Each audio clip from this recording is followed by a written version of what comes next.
আসসালামু আলাইকুম, কেমন আছেন সবাই? আজ কিন্তু নিজেদের পুকুর থেকে মাছ ধরে রান্না করব, মাছ ভুনা হবে আজ। দেখুন যেতে না যেতেই একটা মাছ পেয়ে গেলাম। আমি যাওয়ার আগেই ৩টা মাছ পেয়ে গেছে অলরেডি। আমি আসার পরে আর ২টা মাছ পেয়েছে। এই যে মাছগুলো বসিয়ে দিয়ে ছাড়িয়ে নিচ্ছে। আজকে কিন্তু মোট আমরা ৫টা মাছ ধরবো। আমরা ৫ জন, তাই ৫টা মাছই ধরে নিলাম।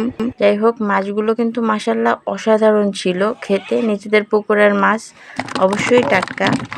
আর এখন মাছগুলো কিন্তু ঘরে নিয়ে যাব। ঘরে নিয়ে খুব ভালো করে পরিষ্কার করে কাটাকুটি করে নিচ্ছি। মাছগুলো কিন্তু মাত্র ধরে নিয়েছি, দেখছেন নড়াচড়া করতেছে। মাছগুলোর আঁশ ছাড়িয়ে নিচ্ছি।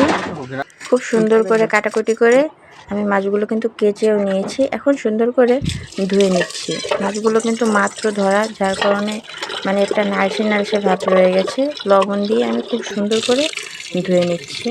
মাছ কিন্তু ধোয়া প্রায় শেষ হয়ে গেছে। এখন এই যে ফাইনাল লুক, এবারে আমি লবণ হলুদ মাখিয়ে নিচ্ছি। মাছগুলোতে খুব ভালো করে লবণ হলুদ মাখিয়ে নিব। অন্য একটা দিকে কড়াইয়ে কিন্তু আমি তেল গরম করতে দিয়েছি। এই যে নুন হলুদ মাখানো শেষ। এখন মাছগুলো ভেজে নিচ্ছি।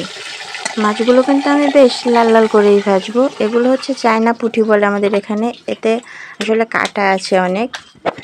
অন্য একটা কড়াইয়ে কিন্তু আমি তেল গরম করে পেঁয়াজ কুচি, কাঁচামরিচ কুচি ভেজে নিচ্ছি।